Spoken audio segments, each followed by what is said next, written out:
Here to keep the chase going, share information, spread unity, preserve our heritage and our culture. We're trying to achieve something that you just can't catch. We're always trying to find a better way, trying to make better dogs. That's what Dixie Doggers Podcast is. That's who we are.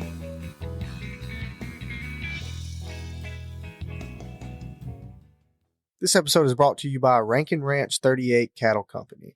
Marc Rankin specializes in Brahma and Brahma Cross cattle in Oglethorpe County, Georgia. You can contact him at 407-832-2077. 407-832-2077. This episode is also brought to you by Phil Wilson of UC Hunting Properties. If you're buying or selling land, farms, or hunting property, these folks know land. You can contact him at 678-791-3483, 678-791-3483, or visit his website down below in the description. All right, everybody. Got Joey and Nate here with you. Still in the old school studio, which is AKA the trapping shed in the backyard. We finally got the power on at the new store today, so the new studio is coming up very, very soon. So in the meantime, I figured I was digging around and I was out there playing in the dirt, and I got to thinking. I said, man, this reminds me of somebody I know. This reminds me of somebody I know. And then I got this weird smell come through the air. And then Nathan was telling me he had a coon. I said, wait a minute, Nick Fox. That's who I'm thinking of. Digging in the dirt, smells kind of weird, and a coon. Holy shit. So I got a hold of Nick and said, hey, let's do a little podcast deal. We want to have you on here. And so he's with us tonight. So what's happening with you, Mr. Nick? Oh, not too much. Just chilling out. Actually doing some scouting. We're hunting tomorrow. Watching the bean field, see where we're starting at tomorrow. We got a groundhog issue behind the house, and that's what we're going to get after tomorrow, hopefully. Sweet.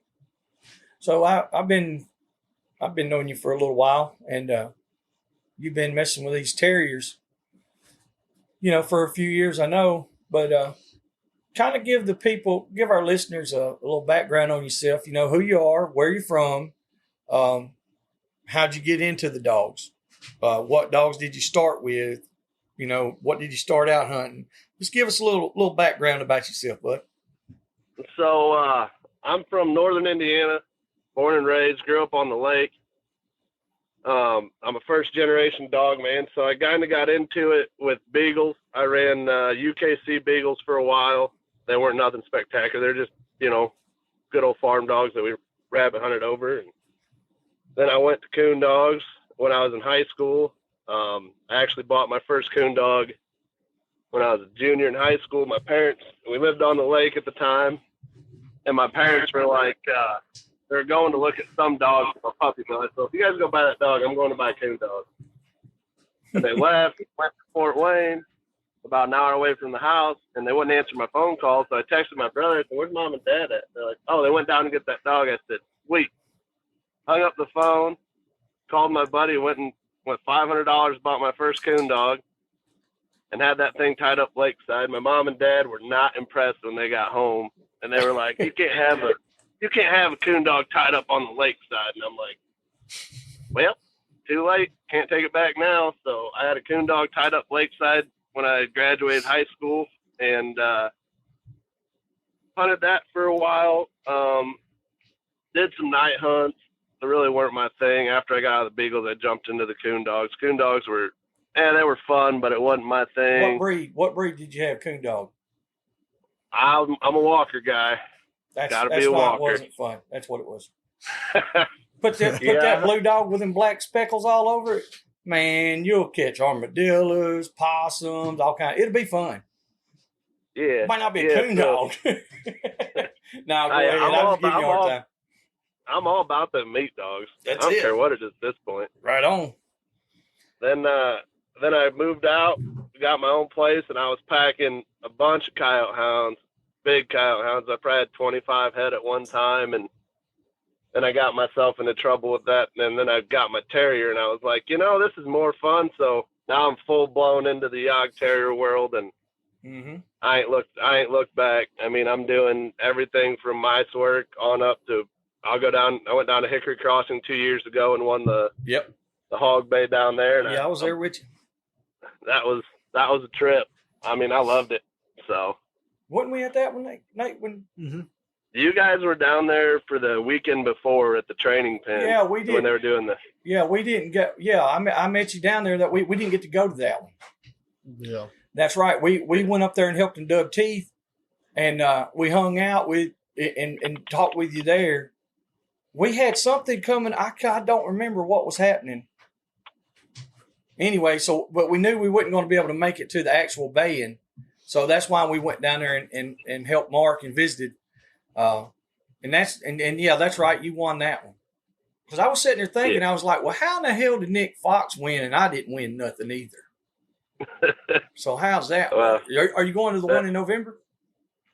I'm going to try to make it. We got Texas at the end of the month, and I think it's the following weekend. Yeah, I know, man. I love the Texas deal, but them changing the dates up has really messed us up, messed our schedule.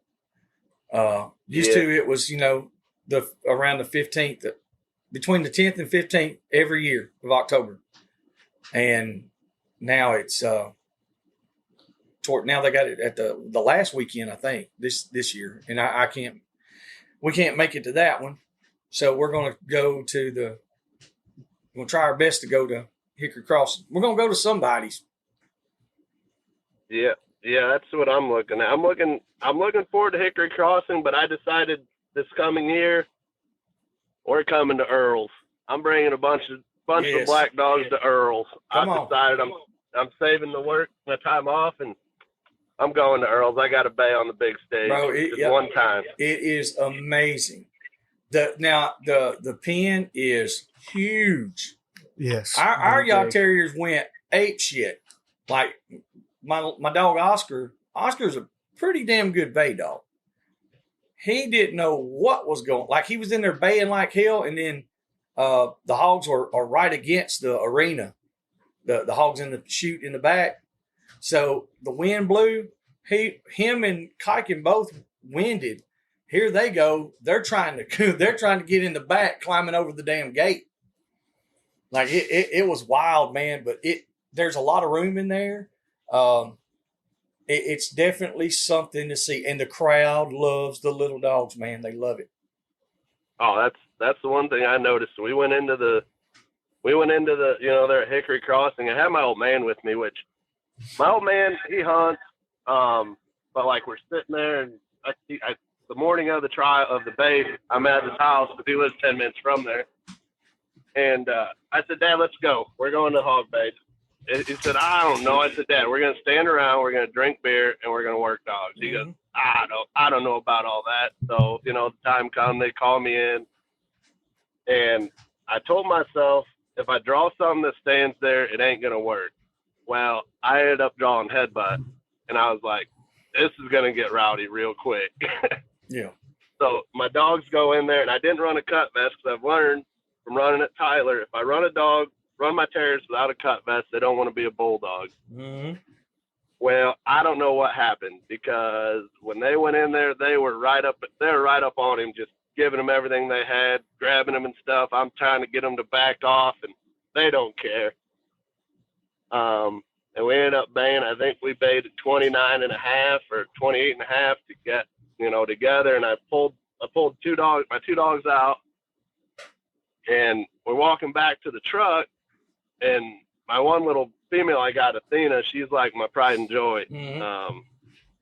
She was like 3-legged, I hooked her up and she wouldn't put weight on her front leg. I'm like, that ain't good. Maybe it's just bruised. Well, I look over at my dad, and my dad's like kind of tearing up a little bit. And I'm like, what's your deal? He goes, Nick, I can't believe it, but these people know who you are. Like, you've made a name for yourself out of these dogs. Like, everybody wants something from you. I was like, see why I never got out of them? I just couldn't. Couldn't get myself to get out of the dogs, and now, man, I'm deep. But, you've been in them. How long has it been now? that you had? 4 years? I've been in the black dogs. This will be my 3rd year. 3rd year. Okay. I was, for some reason I was thinking 4, but it's one of those deals where if you put forth just a little bit of effort, and I'm not saying that's what you're doing by no means, but with these dogs, you can put forth a little bit of effort and they'll put forth a shit ton of effort. You know what I mean? It's different than the hounds or the curs. And I've had all of them just like you have, you know, but these little terriers, dude, all you got to do is expose them and they will get busy. And so like you, I know you got on the road and you started going and you started pushing. You know, you were traveling, you were going hunting, you were going all over the U.S. to trials and going all over the place and going to hunt. So doing that right there, that's going to put your name out there. People take notice of it. Not just that, the dogs were producing. You know, you were finding game. So, I mean, yeah, like you said, you know, your dad's definitely right. You got your name out there pretty quick. Yeah, and so then I got hooked up with Doreen Spires from Reno, Nevada. She had Jack Russells, working Jack Russell. She had probably one of the nicest Jack Russells I've ever seen in the Bay Pen. That thing was phenomenal. The first year I went to Tyler. And she said, well, you need to get a hold of my friends up in Indiana and go digging with them. So I've been digging with them now, and I've learned so much from the earth game that, like, now it's fun. Like, everybody's like, how's that enjoyable? You're digging 8 feet every time. It's not that bad, really. Yeah. I mean, I'll tell you, when I first started, I ruined a dog. I ruined my male dog. I can't hunt him above ground, you know, to mark a set or a hole to go to ground because he's so jacked up. Because when I first started, you know, he'd go out of sight. I'd just start shoveling right behind him. Like, nope, we got to get to him now. So now every time he goes in the ground, he's kind of a jerk to get out of the ground because he wants to stay underground because he thinks it's in here. And that was for me, but I kind of started slow with that little Athena dog I got. She's 11 pounds. Mm-hmm. She's 11 pounds of pure hate. And there's nothing in this world I can't talk her into going in to grab a piece of or anything. She'll do it. Yeah. I think I've killed, well, one night we went out with, we had 1 cur dog and 3 jags, and we killed 13 coon in a 5-acre section. And Coma was underground for 4 hours with one of them. Sweet. So that's where I've been with the Yogs, and I can't get away from them. Like, I'm actually bringing some more in. I got to get more bodies. It's bad to say that, but I got to get more bodies for this earth game stuff because dogs, they tend to go in and it's game on. It don't make a difference. That's right. Especially hunting with the Jack Russell. Like the Jack Russells, I mean, there's some nice dogs in them, but it's a different style than what I'm used to with the black dogs. Like, and it's funny because the first time I went out with the girls out here, they're like, oh, we really don't like the black dogs are too rough for us.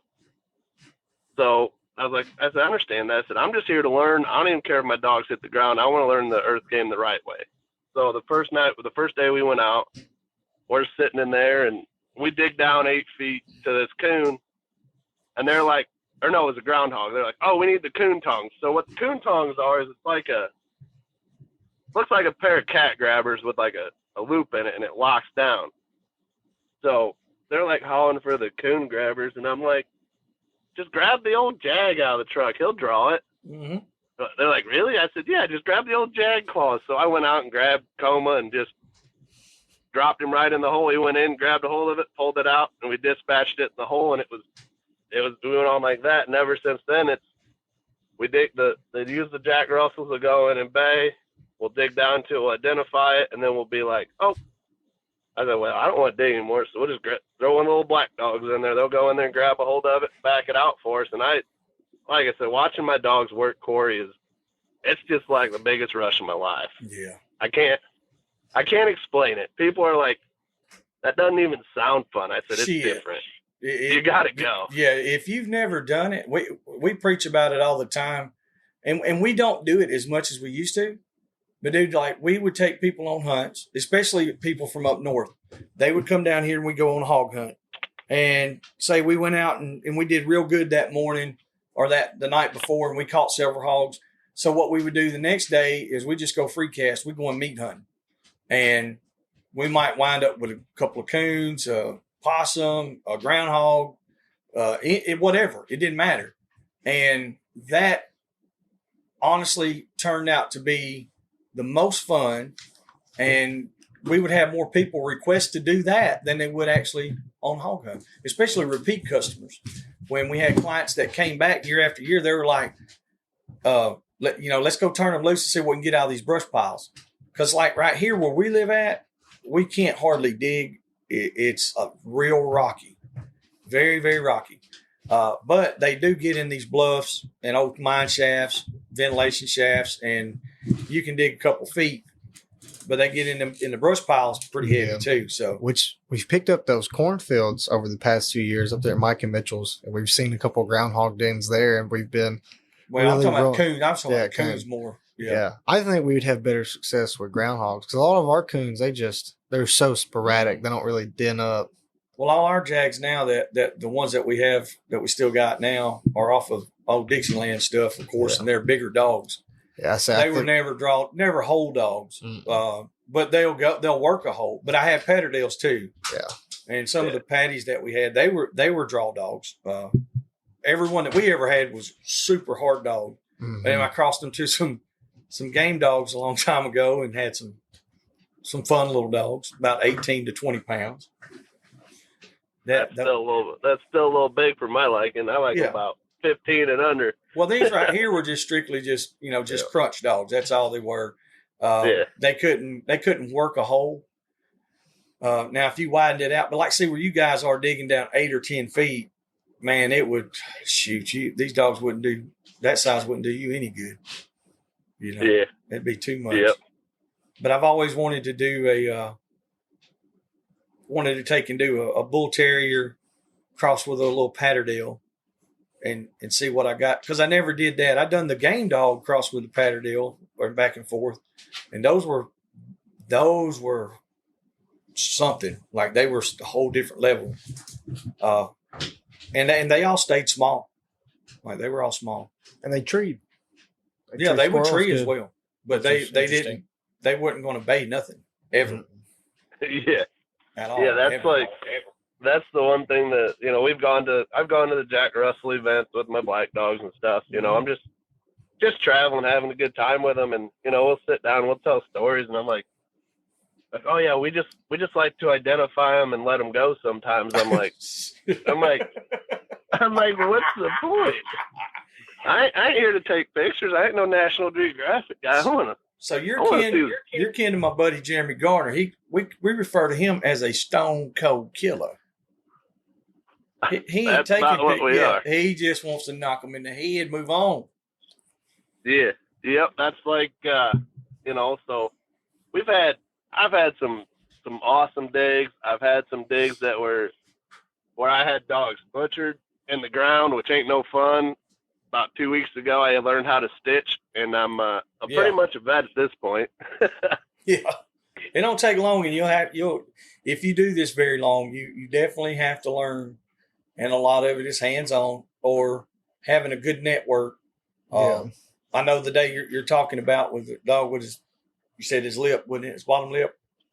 The bottom lip was hanging halfway off. Yeah. Ooh. And who did you wind up getting a hold of? We called. I got a hold of. I know you hollered at me. And, I hollered at you. We hollered at Tyler Sladen. Because Andrew Stanek was with me. Yeah. And Andrew, I can't thank him enough, man. He it was so. I'm gonna go into the story. So we're sitting there, and there was 6 of us out there. So it was me, Andrew, and then 4 other Jack Russell people. Well, there was a lady that flew in from Nebraska to hunt with us, to hunt with the girls that I hunt with, and there was another one from Ohio. So the lady from Nebraska was out trying to get their paperwork on them. So the JRTCA has what they call NHC's natural hunt certificates. Mm-hmm. So they're out there, everybody comes out to get their paper on their dog, and to like get their lifetime thing, they have to do 5 quarry, and it has to be, I believe, 5 different quarries or 3 different quarries. I'm not for sure, but the one they needed a possum for or something.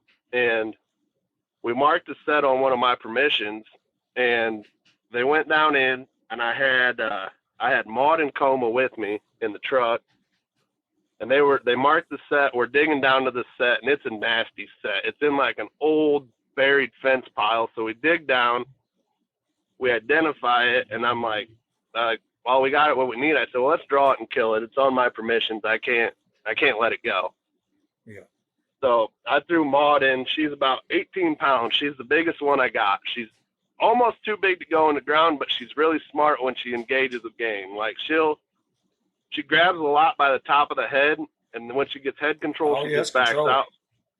She just backs out with it. So, I'm where she goes in, and she's engaged on this groundhog, and I'm like, she's got it good. So like I started putting pressure on her tail, trying to, so she knew I was there, so she'd, just lock in and back out. Well, she let go, and I'm not sure where it happened. I messaged Roy Farabee about it later, and I asked him. I said, "Man, I feel like that was my fault that her lips hanging."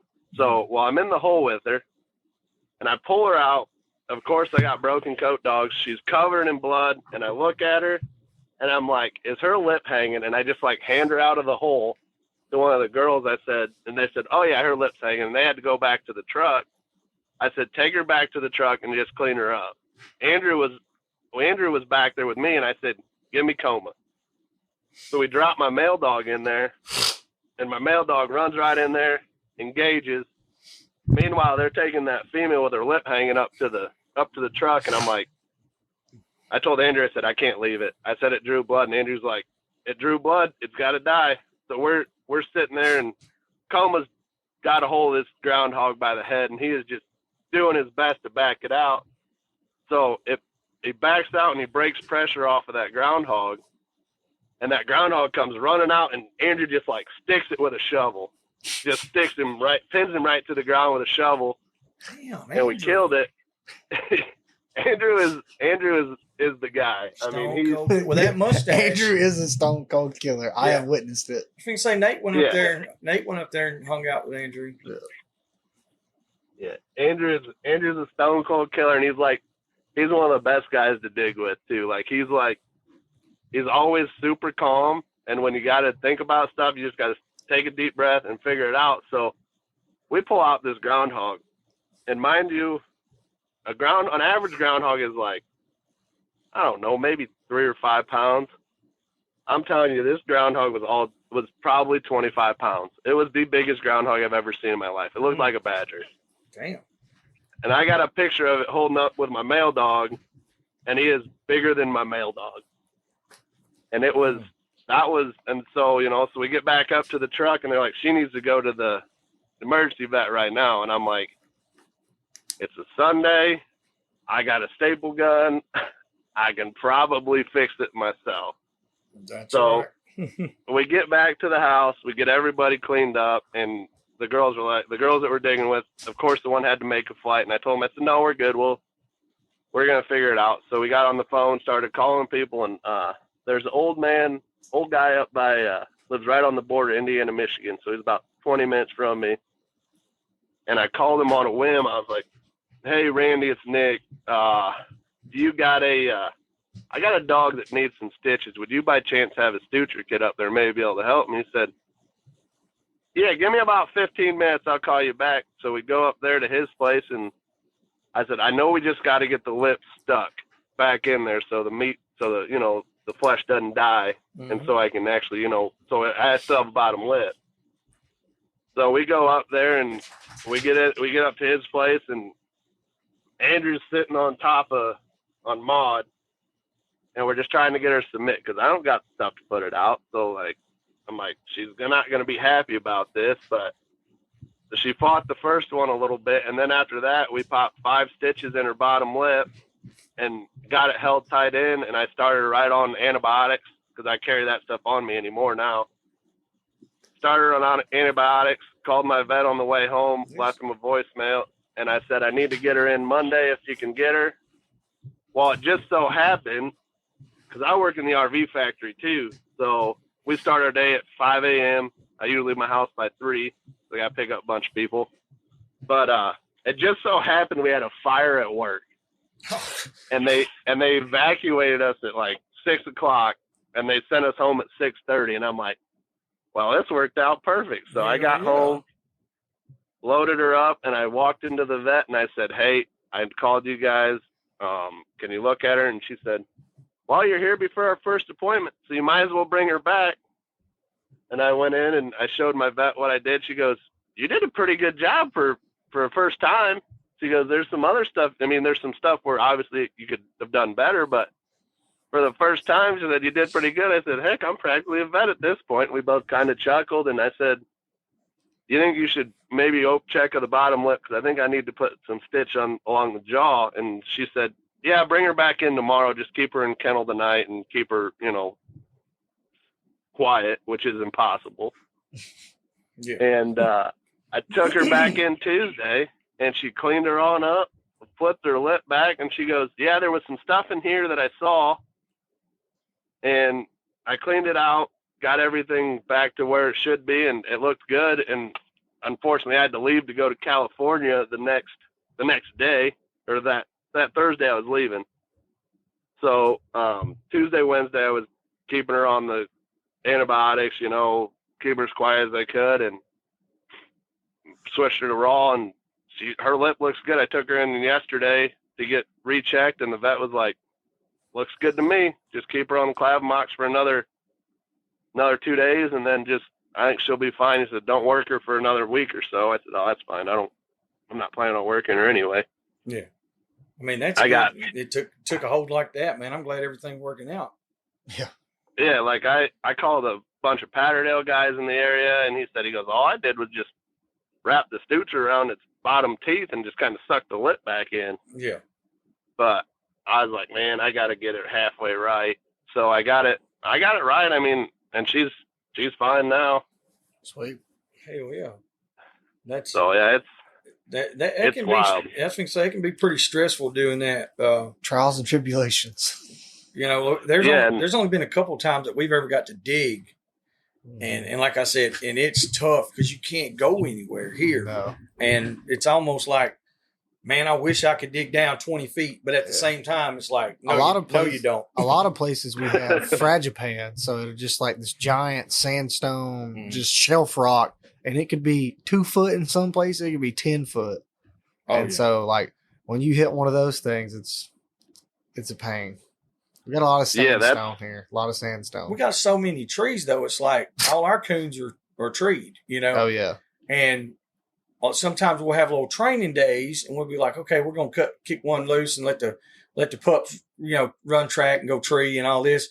And that son of a bitch will hit a hole.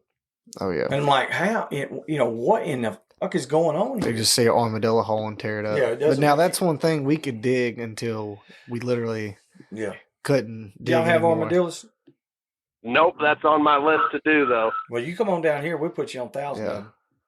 Like I want to dig an armadillo. I bet you can't dig to it faster than it can dig.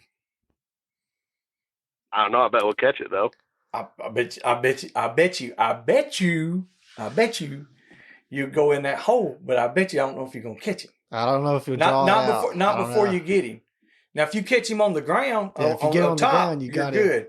But dude, it is the craziest thing the way they dig. All 4 feet digging like a turtle, and then their shell will kind of flare out on the sides.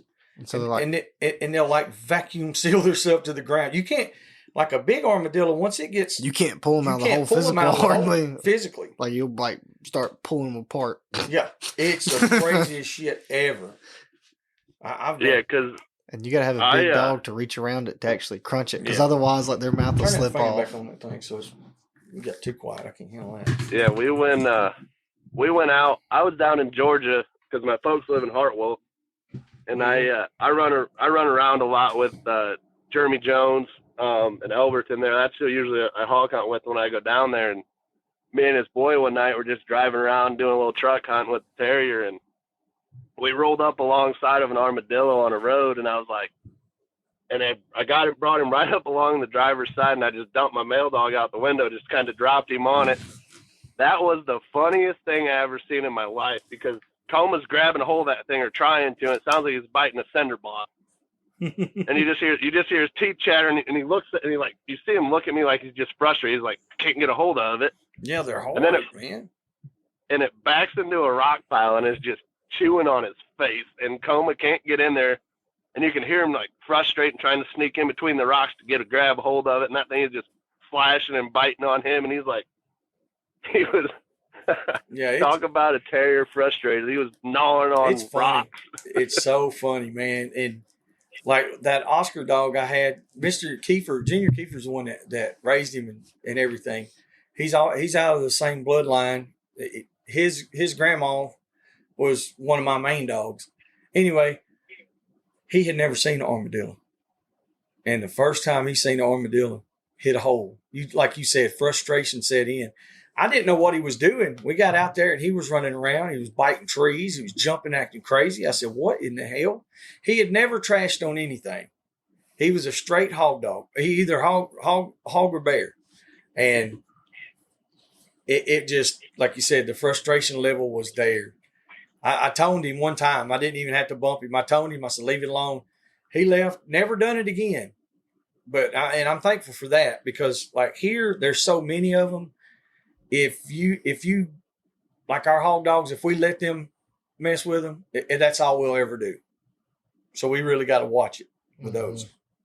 Yeah. That's one thing that is on my list. I want to do a badge or two bad. Yeah. But I don't know. I've heard different stories from different people all over the country, and the guys that have had the most experience say, catch them above ground. Don't even worry. If you go to ground with one, you're going to have a fat bill, because they get rowdy. Yeah, that's the same thing. I was told the same thing. If you're going to catch them, try to catch them up top. Don't let them get in the hole, because it's going to be tough. Yep. And that's the one thing, like digging with, that I've learned from digging with the girls that I dig with. They are very adamant on walking properties before we go. Like, just so you know about what you're setting yourself up with. Mm-hmm. You want to avoid, we got a bunch of field tiles up here, and I can get a dog into a field tile, and it's just, then you're chasing them in a field tile, and then you got to get the farmer involved. And usually the farmer ain't too happy if you start digging holes and cutting up tiles. Explain to our listeners and stuff what field tiles are. We'll be back after a quick break. And now, thanks to the sponsors and friends of Dixie Doggers. Animal Housing Solutions. Boars N Broads. Crockett Taxidermy. Hardcore Hog Dogs. Southern Cross Cut Gear. Ada Y Transport. 4L Kennels. The American Doghorn Museum. Unique Hounding Hunting Supply. Hogbaying.com. Tuskers Magazine. Mud Creek Hog Dog Trials. So field tiles is like where they drain water. They trench out these fields, and it helps to control the water. And usually they run into like a ditch. So a lot of the times when we're digging ditch banks. We're walking along ditch banks. Well, some of these tiles, they ain't got covers on the pipe. So if the game will go into the pipe, and the dog's going to follow it in there. Mm-hmm. Luckily, I haven't had to deal with it, but the girls that I dig with a lot, they've had a dog underground, and and every time they dig down, the game would hear them and just keep moving. Yeah. So we run, they run the LRTs, which is the underground locating box, which is just an old beep box, old Devon box. I personally run a Bellman and Flint with a Peeps box, which is an avalanche locator, and the collars come from the UK. So that's what we're running underground. So you can get within a foot of them underground, and you can pretty much pinpoint them underground. That's the biggest thing equipment wise, that is a necessity. You can fudge with not having a Garmin and all that stuff. Whenever I run my Terriers, I run the Bellman and Flint, and then I run a mini TT on all my Terriers, just because it's so handy. Like when they get out there, because mine will range out there. I mean, I've had them out 300-400 yards, and when you're doing stuff like this and they're prone to end up going to ground, you want to be within like 50 feet of them so you can hear what's going on, and you can figure out which set they're going into to dig. That's the other thing I learned, with Coma.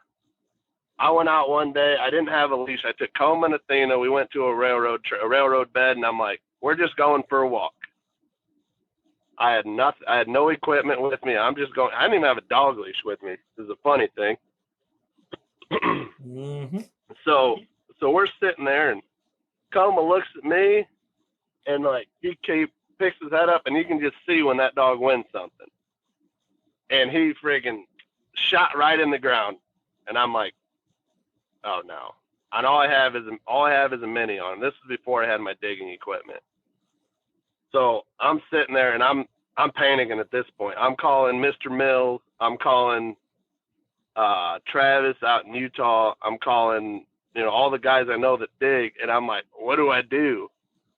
Well, Mr. Mills says, well, pound a rod in the ground and you can hear him. Well, I've never done that before. I didn't have anything with me. So I'm sitting there, and I'm panicking at this point. He'd been underground for like an hour and a half, and I'm like, oh no, this sucks. So I'm sitting there, and finally I hear him start barking a little bit. So I take my belt off, tie Athena back, and I start digging with and I ran to my house real quick because I was just down the road, because you never leave a dog underground. That's the big no-no. So I left him in the ground, ran back to my house, started digging. I called one of my buddies. I said, so what are you doing? He said, I'm sitting on the couch. I'm bored. He goes, why, what's up? I said, well, you got a shovel handy? He was like, why? I said, I got a dog, and he is in deep. He's like, what do you mean he's in deep? I said, he went into a groundhog hole, and I can't hear him. I have where he went in at, and I'm just going to tunnel in behind him. So we start punching holes in this bank by the road, and finally, we get to where, and he starts baying, and I'm like, all right, sweet, he's right here. So we dig to where he's baying, and I'll be damned, that thing, whatever he was chasing, I'm sure it was a groundhog at the time, had ran past the hole we dug, and we didn't see it, and he comes flying through there, and I grab him just by the tail, and I pull him out by the tail, and he is not happy to see me. He is like growling and fighting and trying to bite me everything he can. He's like, Dad, why'd you do that for? Yeah. We never ended up getting that one. And then after that, I was like, man, now I'm kind of hooked. Yeah, so, no doubt. That started it all. And when I got into the Terriers, I was like, I'm not digging to these damn things. I'm just going to keep them above ground. I was wrong, because now my dogs are all in. I got winter weight and I got digging weight. And digging weight, they're all muscled, toned up, and they're right around. I like to keep my dogs between 10 to 15 pounds, and they still look good. They're muscled up, and it's not like, they don't see skin and bones. I was worried about that when I went into my vet. I was like, she's going to tell me these dogs are underweight. And she goes, hell, your dogs look great. They said, maybe they could, and the one, she goes, well, maybe she could lose a pound or two, but you're right where you need to be. And I was like, that was a big weight off my shoulders. Because, everybody gets the wrong perception with any dog. Anybody that's working dogs, and they see them, when they see them toned up, they're like, that dog's starved. It needs fed. I'm like, oh, yeah.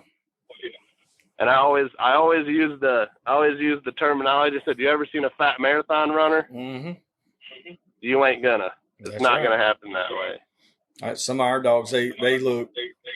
There's certain times they look a little rough though, because like we hunt hard all summer, and a lot of people that coon hunt or run deer dogs, their dogs are put up, and it's 100 degrees, and we've ran 10 or 12 hours that day. So our dogs, sometimes they'll get down a little much, but it's not too bad. But like you said, people don't understand it. Yeah, and that's the one thing, with the perception and stuff that we do with the terriers and stuff too, is like, it was funny, the first person we got a hold of, with that dog's lip hanging, he said, you take her to the emergency vet, the first thing out of their mouth is going to be, they're going to ask if it was a dog fight. Mm-hmm. And I was like, I ain't doing that, because most of the people around here don't even know what these little black dogs are. No one understands what they are. Yep. I went into, I had a guy come one day. We were out, because I have a nuisance wildlife business, and I use them a lot for, stuff in attics and crawl spaces. And it was funny because we're sitting down at we got a swap meet where you can buy anything at. And we're just peddling business cards, me and my buddy, and I look at it, and this guy like side eyes me and like takes off down the aisle. And I said, what? That's the ugliest Yorkie you ever seen. He looked at me, and goes, that's a Jag Terrier, and just like bolted and just dipped. I was like, why? I'm like, he's just a little Yorkie. That's what I always call it. Everybody asks, like, what kind of dogs are? I said, they're the ugliest Yorkie you ever seen in your life. Call them assault Yorkies a lot online. Yeah, ain't no doubt. It took a lot of years for me finally just to give in and just call them Jags like everybody else does instead of, their proper name. And I quit trying to explain what they were and all that. I just like, yep, whatever. I just went with the flow with it. Yeah. Because there were so many people. Now, when I first started doing it, I mean, there was very few people that even had them that I knew, and that was, I don't know, 15 plus years ago. And there was damn sure with the population, there was very few people that knew what they were. Yeah. And then once they caught on, there was a big wave there for a while. People were just snatching them up and, breeding them to whatever, just pumping them out, puppy milling them and stuff. That's one reason why I kind of stepped back from it, from being out in the light. Yeah, it's real bad about it now. I mean, I'm not trying to be a gatekeeper, or or not prevent people from having them, but I had a litter on the ground, and I kind of just asked the people. I said, well, what are you going to do with them? And they're like, oh, I just want a little varmint dog. I said, what are you guys going to hunt with them? And I was like they need a job, because if not, they're going to be terriers, because they got the bad rap of being dog aggressive, people aggressive. You can't trust them around kids. You can't do this, you can't do that with them. And those are the people they've heard that from somebody who got one and didn't realize what they were getting. They literally got themselves 11-pound Malinois with no job, and that thing is going to go nuts. Yep. Mm-hmm. That's the problem. They don't give them a job. They're like, have to have one. That's the one thing I've noticed. Like, so I had people call me crazy. Andrew gives me shit to this day, but I used to have all mine in the house. I used to have 4 of them in the house. They slept in bed with me. They were fine. But I noticed my male dog would get grumpy. He'd turn into it. He would growl at me, carry on. He bit me one time, and then he grabbed my hand and kind of opened his eyes real big and let off real slow. He's like, oh, that was a mistake. Yeah.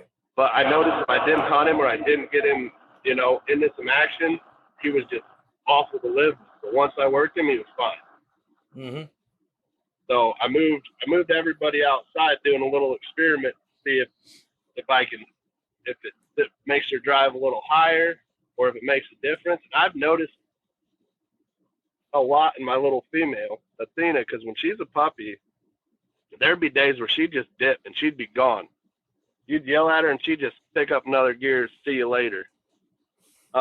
And last year I had her, she got out, she was gone for 3 days. And Mr. Mills says, don't worry about them for a week. Yeah. Because they'll figure it out. And like, I didn't sleep for those 3 days. We're grid searching everything around the house.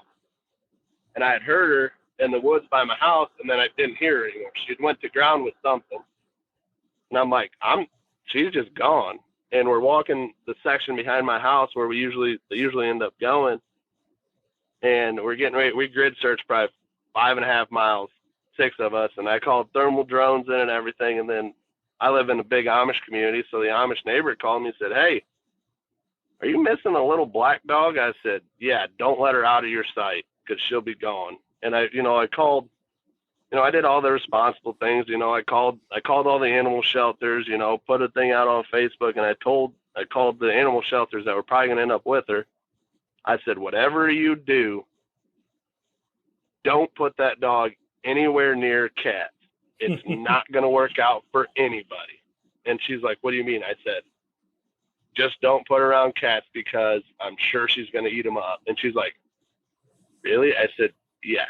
I said, "Just don't do it. Just call me and leave her in a crate. I don't care. And I'll be there." But luckily she just ended up at the neighbor's house and she was fine. And ever since then, and then I moved her outside, and now she, for some reason, her handle's better. She ain't so apt to just take off and hunt. And I don't know whether that flipped her switch or if she just matured a little bit. Yeah. It could be a multitude of things there. Like you said, she could just matured a little more, but maybe getting out there and finding out that, hey, this is all that's out there. Maybe it settled her down a little bit. Yeah, because about 3 weeks ago, I came home. I was out at the lake drinking, and I was like, "Well, I got to go home and chore." I went home and chored, and then I left in the morning to go. I think I went to go work or something. And my roommate called me and said, "Hey, did you forget to clip Athena's kennel last night?" I said, "Why?" He goes, "Because I woke up and she's sleeping on the front porch." Yeah. So, well, that's a good sign. That's a good sign. Like that's what I prefer. I mean, if they get out, great, but just come back and lay on the porch. I'm not going to be mad. I prefer it that way. Mm-hmm. Because then I ain't got to worry about her getting hit. Because I got a lot of people are like, how can you put your dog to ground and then say you care about him that much? I'm like, that dog is bred to do that. Like, it's bred to work. Whether it's doing that, whether it's finding mice, catching rats, or every dog has a job. But that's just what they love to do, and I'm just going to keep on doing it. I mean, she loves it. How can you keep no matter what? Inside? How can you keep your dog inside a house all day, every day, feed it shitty food, and it doesn't get any sunlight or exercise? It doesn't get to do what it's naturally bred to do. How can you do that and actually love it? Yeah, all the dogs. It's just, and that's the thing is like going into the working dog and stuff like I've been in now. It's like, now them fat labs that I see at people's houses, I'm like, man, that dog hates himself. Yeah. Yeah, he's happy, but he ain't that happy. No. They would much rather be out doing something that they enjoy besides just what you think they enjoy, Yeah. And I think that's, there's a lot of people, they look at it from a human's perspective and say, this is what I think a dog would like. You don't know what the hell they like until you let them do it. Then you find out. For sure, 100%. And that's like I wanted to ask you guys, since I got you both on here, starting puppies, when do you guys start exposing them? It depends on the breed, 100% on when I expose them. With the terriers, okay, with the Yog Terriers, Patterdales, I've had those for a long time, and just whenever they're ready to start, like they'll let you know when they get to where they're so rowdy. You got to do something with them. First off, I like to keep flirt poles, spring pole, let them play tug of war, make sure they get plenty of exercise. But as far as starting them, it depends on like on my Jags. Are you on speakerphone?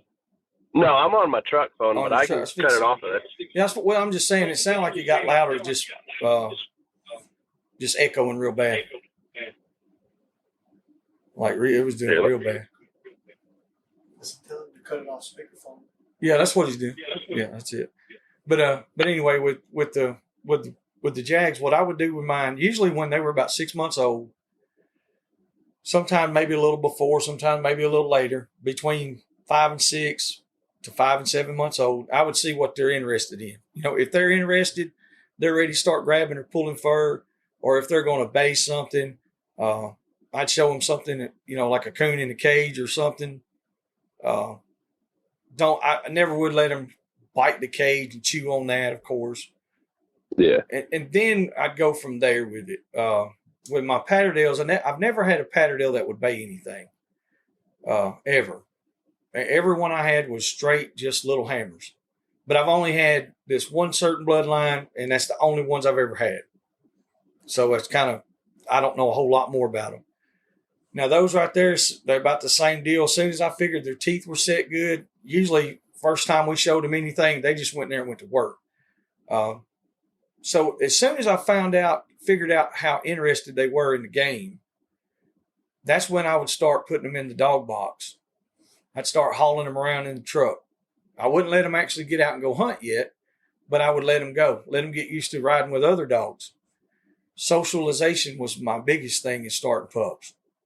Absolutely. If you don't let them socialize, then especially the terriers, you're going to have an issue, a bad issue.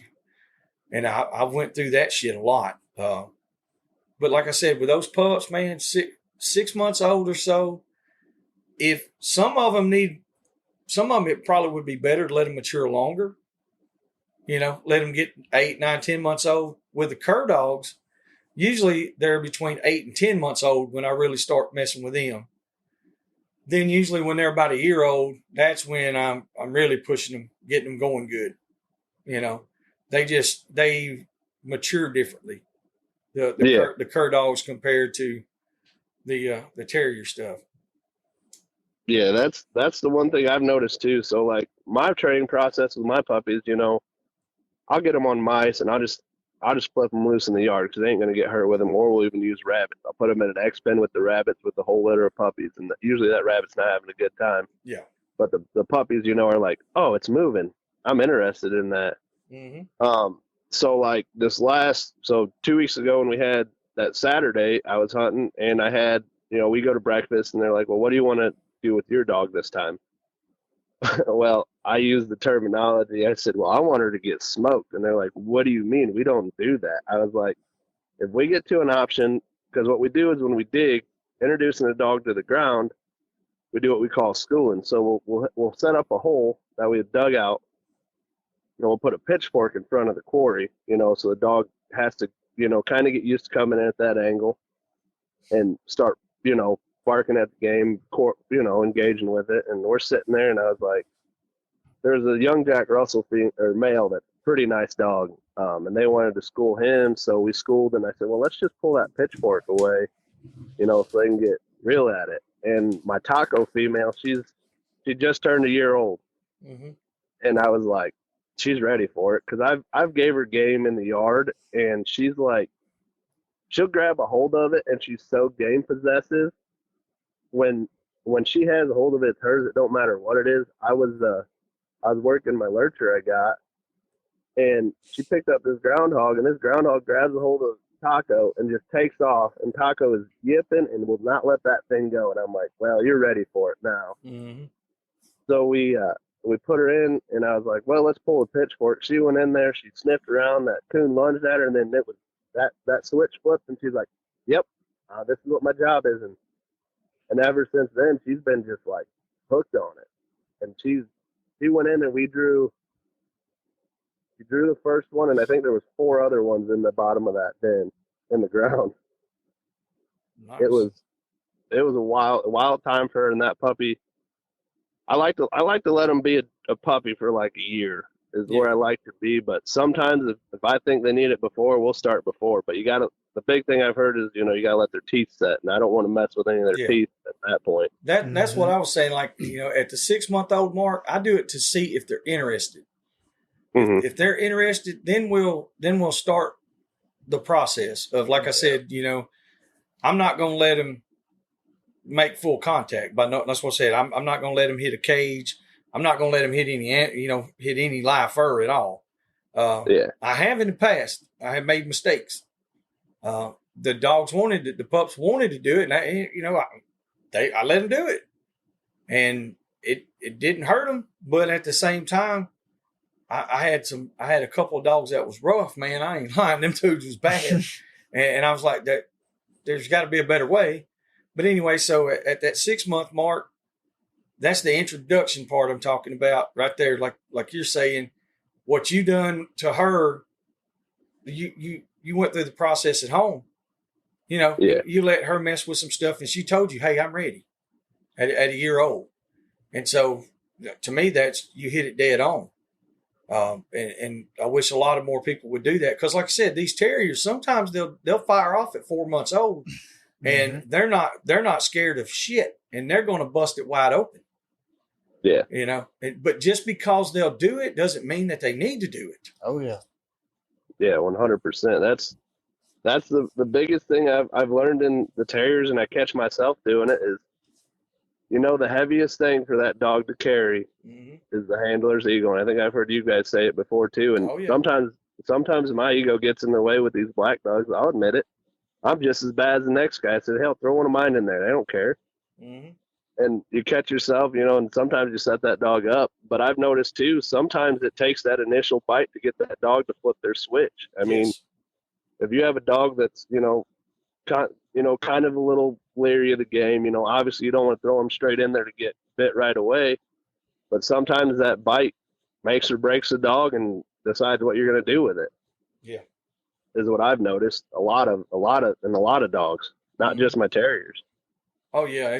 And that's, like I said, that's one of the things that, like I said, I've made mistakes in the past by doing dumb shit, what I consider dumb shit. But at the same time, I will say I had some of the hardest dogs that I believe any man could ever own, because like you said, if it ever acted leery at all, even at 5 or 6 months old, he didn't get fed anymore. He was not going to be here.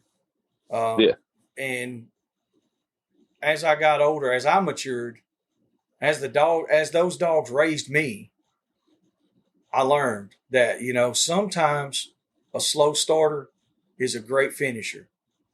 Yep. And that tends to hold true more than not.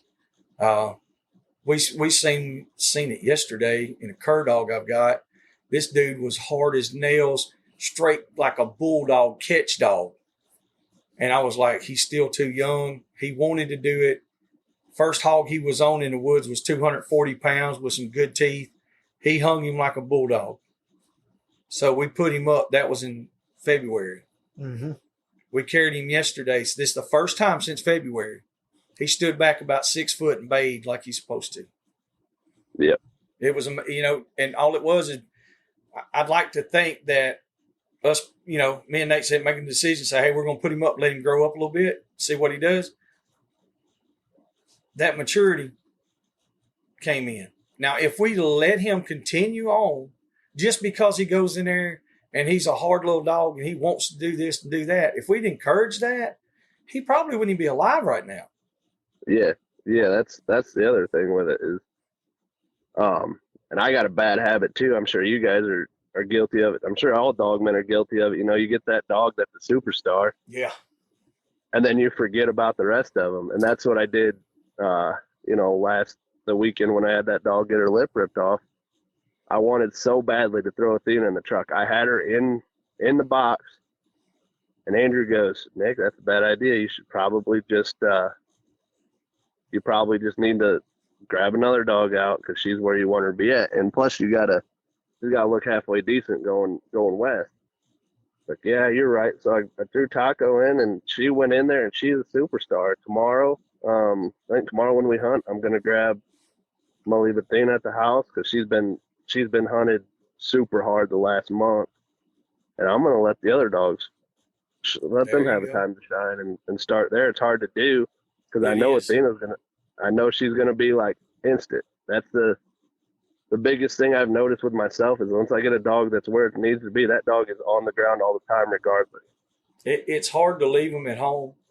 I've got quite a few years on you, and so in the past, I'd say 10 years, I started doing that. I was like, so 8-10 years ago, I was like, well, I need to leave my best dogs at home because they already know what they're doing and they're consistent. They're superstars, and I need to take these other dogs. And dude, I have carried dogs that were, had never really done anything. Mm-hmm. Carried them hunting, leave the dogs that are superstars at home and not catch nothing, not do nothing. And it's so frustrating.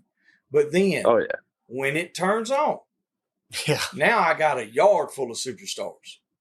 Yep. But it's like you said, that ego, man, it's a tough thing. It sucks. I'll be honest with you. Especially when you're going with a big group of people or there's other guys and they're kind of looking at you and they're like, well, I thought this guy had some serious dogs. And here I am. I'm bringing some shit eater out there that he's not really hunting very far or he's not beating the bushes that hard. Now they might not know that he's still just a pup and this is only his first time out hunting. But at the same time, it's like, I got to get these dogs the right amount of time in the woods or on the ground, above the ground, in the ground, whatever you want to do.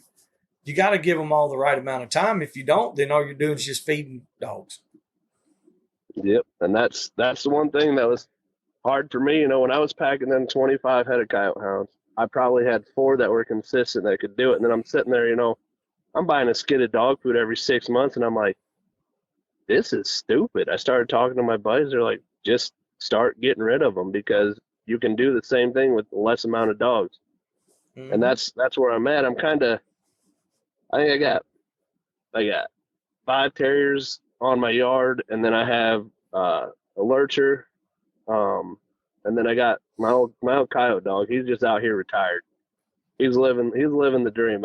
I'll take him out. We'll go knock some coon out with him because he's a trashy coyote dog. He loves his raccoons, so we'll go out and we'll mark coon sets and take the terriers out and use the terriers, and then he gets his fulfillment. But there was days when we were running coyotes, I'd put 200 miles on him on a weekend, no problem, and he would do it.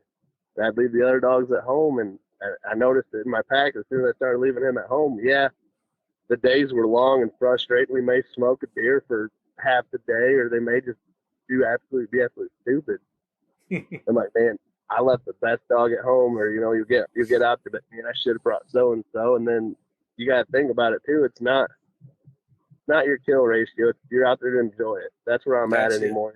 I go out to enjoy it. I know if I want to go out and smash a bunch of coon or possum, I can grab any dog off my lot and we can drive around, and we got the coon population up here is nuts. So I can drive past my house and I can probably slam up half a dozen coon, no problem, from the truck with the dog. Wow. It's wild up here. Like the night we killed 13, we didn't leave.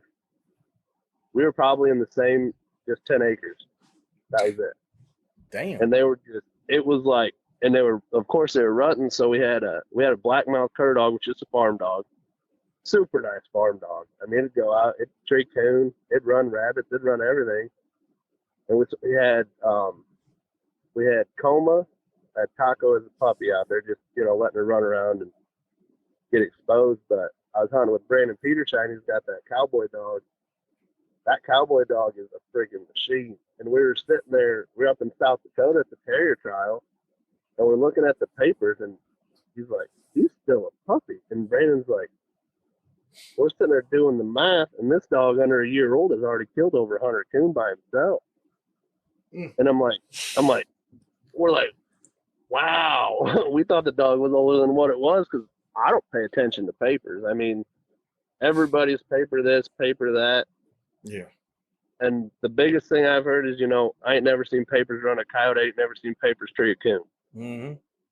I know everybody likes to see the breeding and stuff, but like, I'm almost to the point breeding now where I do keep track of the papers and make sure I'm not getting super tight. But if I got 2 dogs that work, I'm going to make that cross and go from there. I know a lot of people say the bloodlines and trainings and all that stuff, but I'm sure it comes to a point. But if you got 2 dogs working on your lot and you can make that cross, do it. And that's what I did. I had my first litter of Jag puppies out of Maud and Coma, which it was my fault because I was asking for it. My male dog was super afraid. Coma was afraid of this fit for I don't know what reason. And I'm on the phone with Andrew one night, and they're all in the house. And Andrew, and it got real quiet. I said, I got to go. Something's up. I walk out, they're tied up, and I wasn't even going to sell the litter because I didn't have the dog for very long. And I was like, I don't know about it. So I placed the litter. I said, just keep me updated. This is the deal. If they're complete coals, call them, let me know, and I'll get you something out of the next litter that'll work. And all the puppies that I've sold, I have one up in New York. It's already killing rats, and it's actually running bear with some of the hounds. It goes on some of the bear chases with the hounds.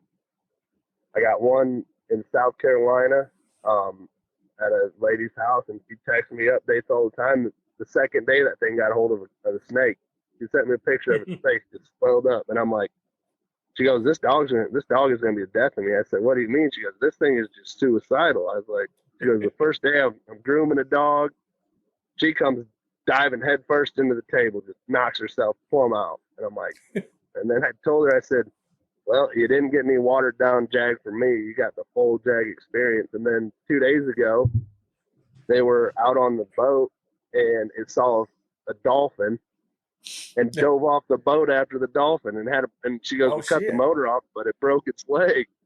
She goes, this dog's going to be the death of me. I'm like, well, if you want to send it back, it sounds like something I need. Yeah, I was going to say, sounds like a pretty good little dog there.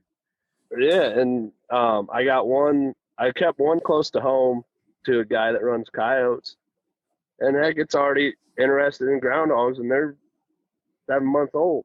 Yeah. So it's like, it made me feel good, and I just told him, I said, just keep me updated. If something happens, I stand behind all my dogs. Like, if it doesn't work, ship it back to me, and I'll either ship your money back or I'll get you another one out of my next litter. Yep. Because, like I told him, I said, this is my first cross out of my male. I don't know what it's going to throw. And so far, everything it's thrown has been nice. Well, you can't beat that. And, I was nervous about it because I was like, man, I'm pretty well known to have decent stock. Everybody wants a Jag. I have messages all the time, people looking for dogs, and I'm like, I vet them, and I say, well, this is what my style of dog is. If you want a farm dog, you're going to want a bigger dog than what I have because my stuff's prone to go into holes. It's just what they're prone. They're small enough to shoot right in. So I do I'll talk somebody out of a dog from me. I'm a horrible dog trader. I'll tell you that right now. Yeah. Because I'll straight up tell you, I said, I'll talk you out of a dog before I'll sell you something I don't believe in. Well, that's the best way to be. I had a buddy that I went to high school with, and he kept on me. He's like, man, I want one of them Jags. I was like, what are you planning to do? He's like, man, I want like a little farm dog. I said, I think a Jack Russell will be up your alley. Mm-hmm. He said, what do you mean? And I was like, a Jag is simply going to be too much for you to handle. I said, because you don't want to work this dog. You want this dog to opportunistically do something, and it's going to feel definitely. They're not going to make. That's what I told him. He said, man, I'll buy it. I was like, I won't sell you one. Mm. And he was like, well, I'll find somebody else. I said, I'll tell them not to send it to you. Yeah. I was like, you do not need a Jag under any circumstances. Yeah, and I'll be honest with you, like a lot of the Amish around here where I'm at, they have Jack Russells. And they are some of the rankest Jack Russells I've ever seen. Like, they are warriors up here. I had one, I call him my Amish dad. He lives about 3/4 mile down from me. And he had this Jack Russell, dude. This thing was jacked. I mean, it was small, but he was all muscle. And he goes, trap me a cage kid. I want to see what this dog will do. And we're sitting there, and we flip open that cage, and that Jack Russell didn't think twice. It rolled up in that cage, a regular live cage. And that dog is just giving that coon the beans, and being the Amish guy are looking at each other like in shock, like, what do we do? As this dog is just going ham in the cage. So we roll the cage over, flip the door open, and that coon takes off, and that dog is glued right to that coon's ass. And that coon is running as fast as he can. That Jack Russell is not letting him get away.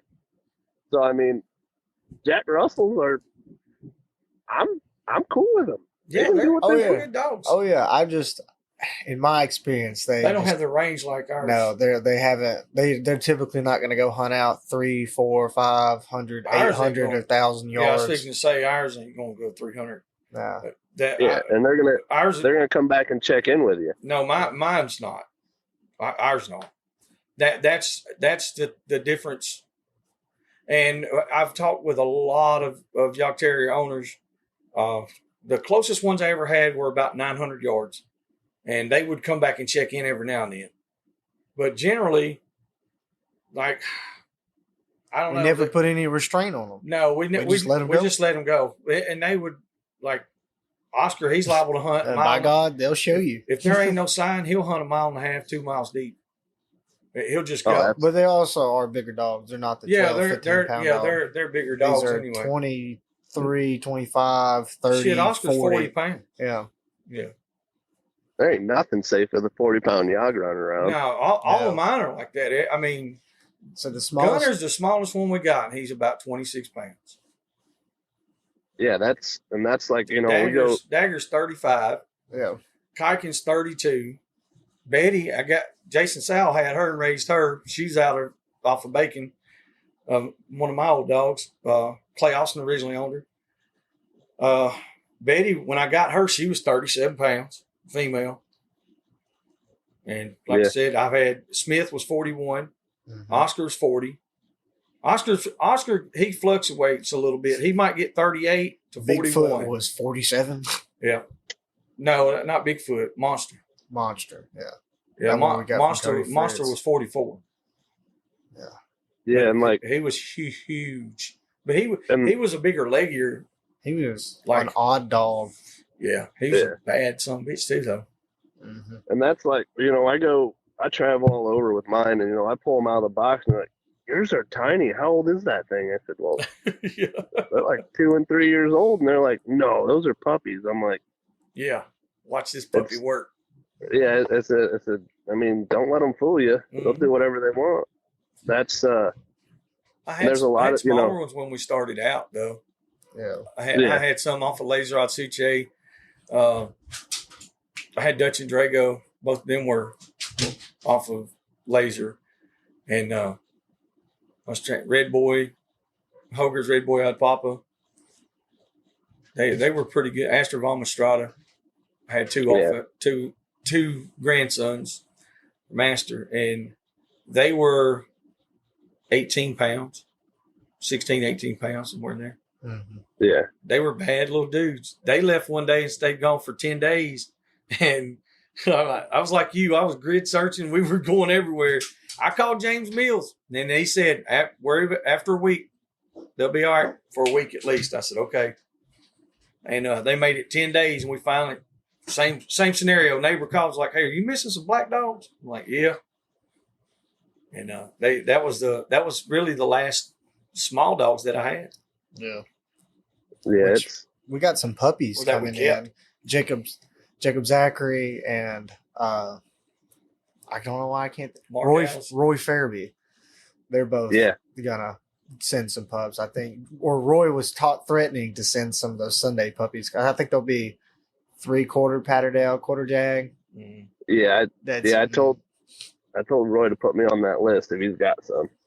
Yeah, that should be nice. Sunday's a bad little girl now. Yeah, I love that. I love that dog. I love that Sunday dog. She's cool. She is definitely a rough little bitch. Mm-hmm. I got going down to Texas. I'm bringing back Alvin Thies's Norman dog. He said, hunt that dog and breed it. I said, he said, if I can keep Norman together to the trials, take him home with you. Else I'm going to get him killed down here. Yeah. I was like, I don't really like doing that, because then he's like, nope, you ain't. Don't worry about it. Oh, I've got his monkey dog out here. Had her since last year. Yeah, we've been trying to get her bred up. He's like, just Hunter. I'm like, I'll get a kill for sure. Yeah. Everybody talks about Alvin being rough on dogs, and he is a little bit, but like they don't live around me. I promise you that. Nah. Them son of a bitches better be some bad. Anybody They that I better be ever badass. heard of that lived in like the mountains? Who was that one older man that lived in Arkansas? That Romanian dog that we had. Remember you remember the little Romanian Jag Terrier we had? We got him From Martin. Yeah. Who originally? I don't know. Okay. I have no idea. I think I know who you're talking about, but Well, never mind then. he was crossing them. That's not the same guy. Okay. That was a guy that was crossing the Patterdales and Jags. He was crossing some of them. But that little he originally had that little Jag brought in, and we got it from Martin. But I don't know, what were you talking about though? I don't remember. I don't know. Yeah. Well, you brought it up. I don't remember. So I don't know who he is. He had I know who you're talking about, but I don't know him. Yeah, it's wild, you know, and the different dogs from the different, you know, different parts of the country. You know, you go out west, you got David Williams, you got Tyler, you got all them guys that are bird hunting with them. Yeah. And they're fetching the retrieve great. I got one dog in my kennel that fetches, but I don't have any use for it out here. I mean, we don't have the bird population. I probably could, but I'm all into them producing, you know, game to me. I don't care what it is at this point. Yeah. If it's meat, I don't care. I will say one thing though, and it speaks volumes about the breed itself. Those guys that you just talked about, they're bird hunting these dogs. And they have come to the terrier trials and they have won first place in the hog bays. Yep. With the same dogs. They have never seen pigs. And they literally win first place. Well, I mean, like for a long time, I didn't know that you'd have Jags would even bay. I didn't know that was even really a thing. But I actually wound up with a couple over the years that would bay pretty good. But for a long time, but all mine are rough. We still, I don't think there's anything outside that we got that'll actually legitimately bay consistently. They might bay one time and then they might catch 25 times. Then they might bay another time. You know what I mean? But those guys have brought their dogs across the country and them dogs have performed at a top level. And they'll do it. They'll do everything. Yeah. And they do everything. So what I was always thinking, I was like, well, I wonder what would happen if if we took one of our dogs and put it in the scenario with the fetching and all that stuff and the retrieving or whatever. I've always thought about that. My dogs, they wouldn't know what to think. They'd be like, I don't know. They're supposed to be catching hogs. Yeah. Like my male dog, he'll play fetch all day with you. Mm-hmm. And like when Athena was a puppy, I was like, oh, I'm going to teach him. I'm going to just throw the ball for Coma and see if she races down there. All she would do is grab hold of Coma and ride him to the ball and ride him back.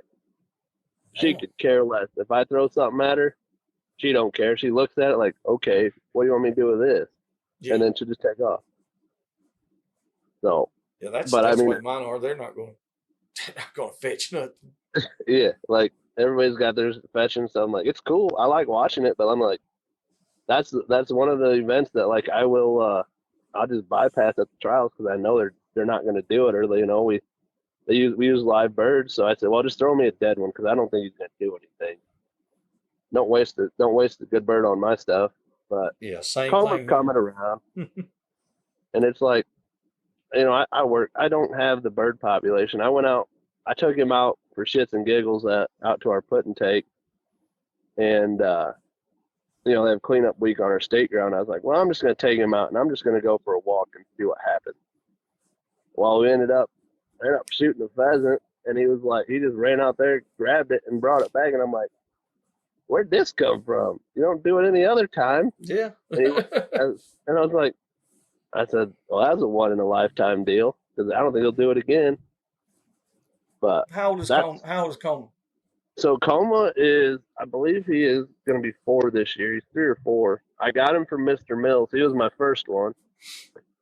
And James, I called James, and talked to him, and then I didn't hear from him for like 3 months. And then he called me. He's like, I got a dog down here. He's a problem dog. I was like, I was going off the stigma and the reputation they have of being dog aggressive. So I had a bunch of coyote dogs at the time. And I'm like, I can't have a dog aggressive dog up here if that's what it is. He goes, oh, he killed a couple chickens. I'm like, shit, send him. I ain't got no chickens up here. So that's where the addiction started, was with Coma. And when I went down there to pick up Coma, they had that Ono dog in, and he was in the truck. Yeah. Or in the car with him. Mr. Mills shows up in his Honda Civic. We meet in the Walmart parking lot, and he's got Ono and Coma, and he pulls Ono out, and I said, is that the one I'm getting? He goes, oh, no, that's not the one you're getting. So I said, I want a dog out of that one. He goes, okay. So he called me. They had a bitch bred up to him, and that's where Athena came from. And I can't say enough about Mr. Mills. I mean, he's helped me out through this stuff, and I talk to him a lot. And then also pretty close with Richard Reynolds too. Yeah, they're both good people, that's for sure. And I love, a lot of the guys in the club, when we have, depending on who the confirmation judge is, they don't like that they span the terriers and bend them and stuff. And I'm like, they're meant to be spannable, but I understand where you guys are coming from. Like where you guys are at, you guys need a bigger dog. You don't have to be spannable. No. Or me on the other side of the country, my stuff's got to be spannable. You got to be able to get into tight spots with them. That's exactly right. I mean, like I said, here, yeah, you'll hit a hole here and there, but your dog is going to have to be able to run down game. Yeah. And to cover a track fast. Yep. Because if it can't do that, you're not going to win. Sorry, it's just not going to happen. I've done it here with some of the best imported blood that there is, and they cannot get there fast enough. And that's all it comes down to. Now, they have the bottom, and they can stay with it, and they'll stick with it. But they have to get there fast enough, plain and simple. And then if I cut 4 of them loose, and I've got 4 dogs that are less than 20 pounds on a 250-pound hog, that's pretty tough. If it's just an earring for them. They're going to take off with them. They don't care. That's right. But if I have 4 dogs that are 25 to 35 pounds, say a 30-pound average, now we're in the ballpark. Now of course, it's a tough job for them. Don't get it. It's not easy. Yeah. But I can stop a big hog with them. I've done it multiple times. And the funniest thing to me is everybody would question about how much damage did they take. The first 5 years, I didn't even own a staple gun. I didn't need one. The dogs would get hurt more from something else other than the hogs when I ran off small dogs, because they were so little, man, they could bob and they get out of the way. Yeah, and if they get hung on, they can suck. They can suck themselves tight to that body and just take a couple sticks here and there, but not get cut. That's exactly right. They could work it like that, and I mean, it worked. And last night, I was stomping through the damn cutover, and I said it about 5 times. I said I should have just brought the little black dogs. I said, damn, we got these big cur dogs running around, and now don't get me wrong, we got good cur dogs. But at the same time, I'm like, I could take 3 or 4 of these little black dogs and kick them in here, and we'll get something stirred up in a minute. Yep, that's the other reason I went to the Jags too, because they're portable. I can throw 4 of them. I usually trial out of a little car, so I'll put 4 of them in a car in the box in the back, and we'll just go. I don't got to load my over the rail box with and stack a bunch of boxes on top of everything and look like a rolling clown show going down with dogs everywhere. And I can do it kind of conspicuous and just roll with it. But with the big dogs, I couldn't. Like I have a big over the rail box. I could pack 25 head in there if I had to. Yeah. And with these little dogs, I can just pack up in my little car and just take off across the country, and I can travel wherever I want to with them. That's my big thing with them is I love the portability of them, and I can do everything I can do with the big dogs. And they don't eat that much either. Yeah, it's nuts. I'm sitting there now. I'm like, man, if I had to skid a dog food, it'd last me like 5 years with these things. It's way easier. Yeah. And like I said, we still got several on the yard. I need to hunt them more than I need to hunt them. And Yeah. but like even just to keep them here. I mean, these dogs I'm talking about are some of them are 10 plus years old. You know, Oh, yeah. they're living the good life. But even at that rate, 4 of them, you can feed 4 of them what you feed one regular cur-sized dog. You know. Yeah. Yep, Or at least 2 of them, you know, so they don't eat that much. So they're not that hard to keep up. They're not super hard on stakeouts or chains or kennels or none of that. Not too bad on dog houses or anything. So, I mean, they're not that bad. Yeah. As far as upkeep. Now they can just be bad in general, just little mean asses. Yep. But, they all got attitudes. That's the other reason I like about them. I don't know what, like if I pull comb out, I don't know what I'm getting today. You know, one day he could be sweet, the next day he hates you. Like you'll go up to feed him and he'll be sitting there like growling at you. You know he ain't gonna bite you, but he's just sitting there growling at you. And he's like, okay, so you're gonna be that guy today, huh? Sounds so then like we'll go out and we'll run. Yep. Yeah, that's exactly where that's me right there. You never know what you're gonna get that day. It's a surprise. Yep. Hell, I don't even know either. So, but man, like I said, it's something that's exciting, and I think if more people gave it a try, they would really enjoy going and doing some earthwork, going to ground with some of these smaller dogs. I don't know. It's like it's hard to get people to even give it a try. And the one thing that I've noticed, I've only been doing the earth stuff efficiently for probably, just this year.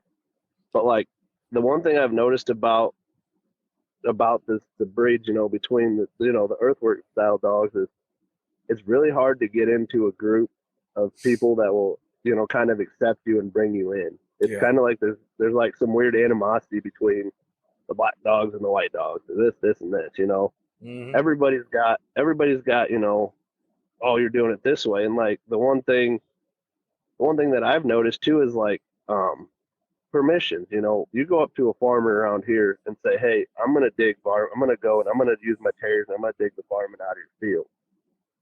They don't care as long as you're backfilling and being respectful to them. But then you'll get to a point where like you start overlapping on other people's permissions and everybody's like, oh, we can't hunt that anymore.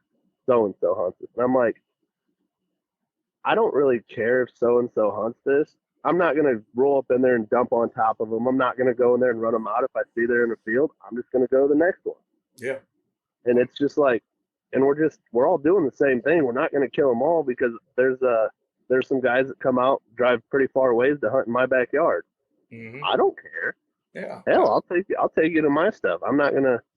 That's right. I'm just here to have a good time and learn. And it's hard if you want a sport to grow, you got to be able to, bring people in and let people see what it's about and not play the whole, this is mine, this is where I go. I'm like, it does no good. That's just how sports die. You can't get into that cliquey stuff. Everybody just got to get together and have fun with it, or else it's just going to die off. Because the younger generation, nobody wants to dig a hole. I got guys up here that coon hunt. They'll walk 30 miles in a night or 20 miles in a night to a dog tree and coon. They're like, and they'll knock the coon out. Sometimes they just let them be. Like, oh, we got to have some to tree. And I'm like, hear that ain't no fun. Let's go dig. And they're like, that's no fun. I can't get into that. I said you can't get into it, or you just don't want to. You don't think you can get into it. Mm-hmm. Because that's when I first started. I was like, oh, this is not fun. Like, this is stressful. The dog's just getting beat to hell underground. And now that I've dug with the people that I dig with all the time, they're like, they made it fun. Like we're sitting there, the dog goes in, we're laughing and joking and giggling, having a good time above ground. And then when we start digging, the jokes start flying, the dirty jokes start flying. It's just like sitting around at a table, with a bunch of guys, but you're working dogs, and that's what we did. It's just, I love the team aspect of it. I've dug by myself. Digging by yourself, they say don't do it, whatever. But the biggest thing, I've talked to a lot of guys that dig by themselves, and they're like, the only thing you have to do is, like, if you're going to put a dog in the ground by yourself, you have to know that no matter what, you're getting that dog out by yourself with no help. And that's the biggest thing. You know, when you go out and you dig an 8-foot hole by yourself versus 3 or 4 people with their shovels flying, it's a different ball game. I dug one out by myself about a month ago in a hayfield. I knew it was going to be an easy dig, so I went out, took all the tools with me to the hole, sent the dog underground, and I had my lurcher sitting up top of the set, and she's sitting there laying there just waiting. And my Athena went in and she pushed that groundhog to the other entrance. And I was like, well, I'm going to use this to locate, and I'm going to use this as time to practice. You know, one dog, I can do it myself. I can handle it. Well, I'm sitting there and I'm digging this hole, digging down to her, and I look over and my lurcher's got a hold of that thing, and she's got a hold of the groundhog on one end, and Athena's got a hold of it on the other side. And I had to sit back and laugh because, you know, I got my lurcher's about 65 pounds. She's whippet greyhound with a splash of pit bull in her. And you can see it in her body. So she's just a strong built dog, and she's sitting there and she is just giving this thing the beans, trying to pull it out.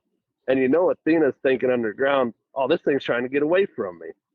So, you know, they're just playing tug of war underneath the ground, you know, and Athena, that she must have went to regrip, and that lurcher pulled out the groundhog and dispatched it. And I looked down and Athena just like looks at me confused, like, where'd it go? And then she backed back in and thought it went back in behind her. You know, so you know, you sit there and stuff like that is just funny to watch. You know, if you get one to bolt, like we were digging in down south of me, and the first time I'd ever bolted game. So we're sitting there and Athena shoots in, and one coon bolt comes flying out of the hole and just latches onto the guy's leg that's standing in front of the hole.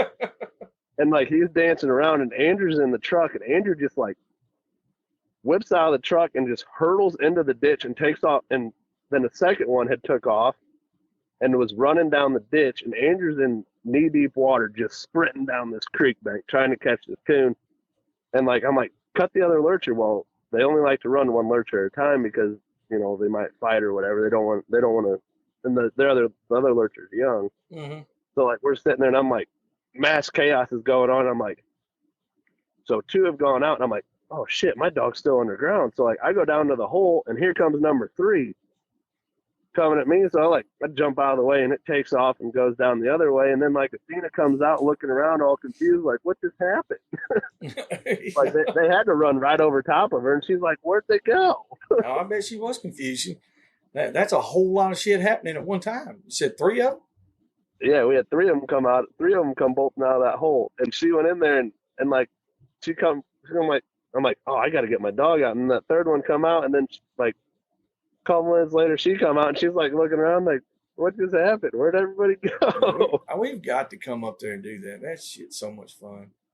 Whenever you guys want to make a trip, I'll put you up. I'll put you up in a place, and we'll hunt. I mean, I got plenty of ground. All the farmers around me. I joke about it because everybody's like, oh, you got terriers for this, and this. I said, yeah. I said, well, come to our farm. I swear I'm the flavor of the month, because like when you go to these Amish places and you'll end up with the whole Amish community, like every farm that you can see, they'll be like, oh yeah, you can hunt this one, this one, this one, and this one. Hell yeah. So the permissions is just outrageous. Like it doesn't make a difference. I can get permission for anywhere just about. Wow. And once they figure out what we're doing, you know, they're like, oh, that's cool. And like the farmer behind my house, where I'm hunting tomorrow, they just pulled the beans. He messaged me and he goes, my dad said, go take care of all them damn groundhogs in the field behind your house. And I was like, all right, we'll start tomorrow. So I went out Wednesday with my lurcher, and I was just trying to catch them, you know, run into the holes. Mm-hmm. And I've never seen my lurcher like wide open, but that was the funnest thing to watch. She blew past it, but man, I've never seen a dog get up and go that fast and that hard. Yeah, them some guns can get moving, boy. Yeah, and I'm gonna put her on coyote this year. I'm gonna go out to Ohio because it's more open and run her with my buddy's hounds, because I know if she trips one up, his dogs will be there quick enough so she don't take a lot of damage, because she's still little. When I first got her, I thought I was getting a stud. honestly, because I'd never had a lurcher before, you know. So I had a big groundhog in a live trap, and I was like, oh, I'm just going to send it in my pasture. And, you know, I showed her in the trap, and she's like, yeah, she wasn't real interested. And I was like, well, maybe she needs another dog in here. So we flipped it open, and I just walked over to the kennel, and I just started pitching terriers out of it. You know, I sent my male in first, thinking maybe she got some accident, and the circle just kept getting bigger and bigger with her. And then she was just like over it. And I'm like, so I messaged the guy I got her from, and he's like, oh no, he goes, it's got to be running from her before she leaves the kennel. Yes. Yeah, and I'm like, it's got to move. Because I was expecting, you know, with the terriers, you know, I figured she'd go right in there and grab her a piece of it. And now that I get them running from her, oh, she's great. We've had multiples where we're digging and we'll be swapping dogs, and the groundhog will actually like bolt and run up the person in the hole. And the funniest one, we're sitting there and this coon comes up or this groundhog comes out and it's running up this girl's leg, and she's like just slapping this thing down, and she's like, where's Tag? And then like you just see Tag enter the frame, just grab it real slow and then pull it and take it out. It's the wildest thing when you get when you add a lurcher to work with terriers. It's nuts. Yeah. And I was nervous about it because I'm a little bit of a hard handler on my dogs, and the guy's like, you got to be soft with them. And I'm like, I don't know if that's going to work out for me, but she's come around great, and she working with terriers nicely, and it was a good addition to the club that I have out here, to my little misfits I got, and we're just having a ball with it, living the dream is what I call it. Hell yeah! They're like, yeah, dig it. I'm out living the dream. Nothing wrong with that, buddy. That's good. I think that's a good spot right there for us to wrap this one up. Me and Nate's fixing to go. We got a coon hunt planned, training session. Yeah, anyway. I think I'm gonna do the same. I'm grabbing comb, and I think we might do a little ditch hunt tonight. Are you? Well, send us some pictures and stuff if you get on anything, which I'm sure you will. Like, sounds like y'all got plenty of game up there. We got the Kimmer hunt coming up tomorrow, and we're gonna try to set a couple of coon traps tonight or something, and catch them one for. We got like a treeing contest and stuff like that for the pups and stuff up there. We'll have that going on, so we got to get some stuff ready for all that shit tomorrow. And we're going to get up in the morning, finish packing stuff up, and roll out and head over that way. Oh, yeah.